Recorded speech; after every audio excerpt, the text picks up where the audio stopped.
Assalamualaikum warahmatullahi wabarakatuh. Selamat datang di praktikum biokimia dengan tema glukosa. Sebelum kita mulai, jangan lupa berdoa dan silahkan disimak videonya. Selamat belajar. Glukosa adalah senyawa golongan monosakarida dengan 6 rumus molekul C6H12O6. Fungsi utama glukosa adalah untuk bahan penyusun struktur sel dan sumber energi utama tubuh. Glukosa dapat kita dapatkan di berbagai sumber, bisa dari sumber endogen maupun eksogen. Untuk sumber eksogen, yaitu bisa kita dapatkan pada tumbuh-tumbuhan yang mengandung karbohidrat, seperti ubi-ubian, padi, dan sejenisnya. Untuk sumber endogen, biasanya glukosa bisa kita dapatkan dari glikogen melalui proses glikogenolisis dan asam lemak maupun asam amino yang terdapat di dalam tubuh melalui proses yang dinamakan gluconeogenesis. Untuk absorpsinya, glukosa yang berasal dari makanan akan diabsorpsi melalui intestino menggunakan SGLT1 untuk masuk ke dalam enterosit dengan cara simport melalui pompa Na dan K. Glukosa akan masuk ke kapiler dari enterosit menggunakan GLUT2 dengan cara difusi terfasilitasi dikarenakan perbedaan konsentrasi intrasel dan ekstrasel. Untuk distribusi, glukosa didistribusikan melalui pembuluh darah dan limfe ke seluruh tubuh menggunakan GLUT4, yang mana GLUT4 ini diaktifasi oleh hormon insulin. Kelebihan glukosa akan disimpan sebagai glikogen di dalam otot dan hepar. Namun, saat glukosa darah masih tinggi, glukosa akan diubah menjadi trigliserida di dalam jaringan adiposa. Glikogen dan trigliserida merupakan sumber energi cadangan yang ada di dalam tubuh. Untuk metabolisme dari glukosa, yaitu metabolisme karbohidrat yang terjadi di dalam tubuh meliputi metabolisme aerob dan anaerob, yang mana di antara lain, yang pertama itu adalah glikolisis aerob atau dekarboksilasi oksidatif dan siklus Krebs, yang mana dari hasil tersebut akan menghasilkan 8 NADH, 2 FADH2, 2 ATP, 6 CO2, dan 12 H2O.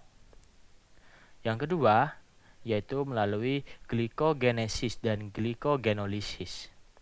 Dari pengertian, glikogenesis yaitu adalah untuk membentuk glikogen dari beberapa molekul glukosa, dan glikogenolisis membentuk glukosa dari pemecahan glikogen. Kedua proses ini terjadi untuk pengaturan kadar glukosa dalam darah agar tetap dalam keadaan homeostasis. Ketika kondisi gula darah lagi naik, maka akan terjadi glikogenesis oleh insulin. Ketika gula darah lagi turun, maka hormon glukagon yang akan melakukan glikogenolisis, sehingga kadar gula dalam darah akan selalu terjaga dalam keadaan homeostasis. Selanjutnya yaitu gluconeogenesis, yang mana sebagai ciri khas untuk mengingat istilah ini yaitu ada dua kata, yaitu gluko dan neo, yang mana artinya sumber gula baru, yang mana sumber gula di sini dihasilkan bukan dari glikogen, di antara lain dihasilkan dari molekul-molekul lain yang bukan golongan karbohidrat, bisa dari protein, asam amino, dan lemak. Setelah itu ada glikolisis anaerob. Glikolisis anaerob di sini menghasilkan 2 asam pirufat, 2 NADH, dan 2 ATP. Dan selanjutnya ada fermentasi asam laktat, yang mana menghasilkan hasil akhir yang berupa 2 molekul asam laktat dan 2 ATP. Untuk ekskresi dari glukosa, Glukosa akan diekskresi melalui dua sistem, yaitu sistem respirasi, metabolit dibuang dalam wujud CO2 dan H2O, dan yang kedua yaitu sistem urinarius, metabolit dibuang dalam wujud H+ dan HCO3-. Ya, jadi tadi kayaknya lupa memberitahu tentang faktor yang mempengaruhi kadar glukosa darahnya.